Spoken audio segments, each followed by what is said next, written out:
देश के सर्वोच्च न्यायालय सुप्रीम कोर्ट की तरफ से दोस्तों आज एक बहुत ही बड़ा और अहम फैसला सुनाया गया। माँ बाप की संपत्ति में अब बेटा बेटी के बाद इनका भी अधिकार होगा, इनका भी हिस्सा होगा। इस फैसले के बाद सुप्रीम कोर्ट के इस आदेश की पूरे देश में चर्चा हो रही है और ये बहुत ही ऐतिहासिक फैसला है। मोदी सरकार के कार्यकाल में सुप्रीम कोर्ट ने जिस तरह से बड़े बड़े फैसले सुनाए, राम मंदिर, आसाराम, राम रहीम, ज्ञान व्यापी समेत कई बड़े ऐसे फैसले रहे जो काफी चर्चा का मुद्दा बने, राइट। और अब आज ये सुनाया गया फैसला भी काफी महत्वपूर्ण, बड़ा और ऐतिहासिक फैसला है। आखिर कैसे किसी माँ बाप की संपत्ति में सगे बेटे बेटी के अलावा और कोई दूसरे का हिस्सा हो सकता है, उसका अधिकार हो सकता है। पहले आपको पता होगा बेटियों का पिता की संपत्ति में हिस्सा नहीं होता था, लेकिन हिंदू विवाह उत्तराधिकार कानून जब 1956 में कुछ बदलाव किए गए, उसके बाद शादीशुदा बेटी का भी संपत्ति पर अधिकार होता है। लेकिन अब तो बेटा बेटी के अलावा भी और किसी तीसरे शख्स का भी आपके माँ बाप की संपत्ति में हिस्सा होने वाला है। और वो तीसरा शख्स कौन होगा, देखिए जरा समझिए आप। इनवैलिड शादी से हुए बच्चों को भी माँ बाप की संपत्ति में पूरा हिस्सा मिलेगा। अब इनवैलिड शादी का मतलब क्या है? अमान्य विवाह है। इस दरमियान भी अगर कोई बच्चे बच्ची पैदा होते हैं तो उनका भी उनके बायोलॉजिकल पेरेंट्स की प्रॉपर्टी में पूरा अधिकार होगा।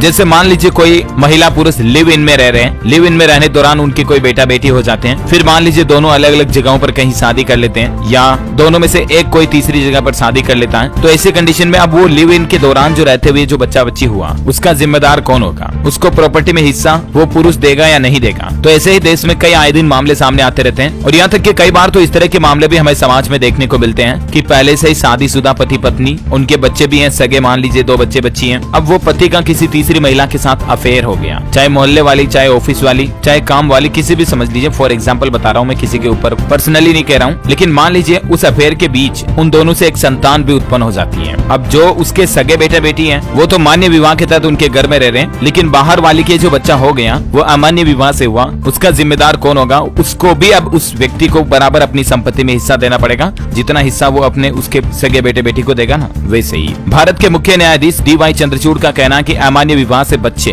अपने माता पिता की संपत्तियों को प्राप्त करने के हकदार होंगे। शादी भले ही कोई अमान्य मानी जाए, लेकिन बच्चे तो अवैध नहीं होंगे ना। हालांकि सुप्रीम कोर्ट ने कहा कि ऐसे केस में केवल हिंदू उत्तराधिकार कानून के मुताबिक ही अधिकारों का दावा किया जा सकता है और एक नियम इसमें यह भी है कि केवल उसके माता पिता द्वारा बायोलॉजिकल पेरेंट्स द्वारा स्व अर्जित संपत्ति पर ही अमान्य विवाह से पैदा हुआ बच्चा जो अपना अधिकार जमा सकता है, न कि पैतृक संपत्ति पर, जो उसके दादा दादी पीढ़ी दर पीढ़ियों से जो विरासत संपत्ति चलती आ रही है ना, उस पर उनका अधिकार नहीं होगा। जो उनके माता पिता ने अपनी लाइफ में खुद कमाई है, उस संपत्ति पर बायोलॉजिकल पेरेंट्स होने के नाते वो अवैध रूप से पैदा हुआ बच्चा भी अपना अधिकार जमा सकता है ना। तो ये आज सुप्रीम कोर्ट की तरफ से एक अहम फैसला सुनाया गया। उम्मीद है आपको जरूर समझ में आया होगा।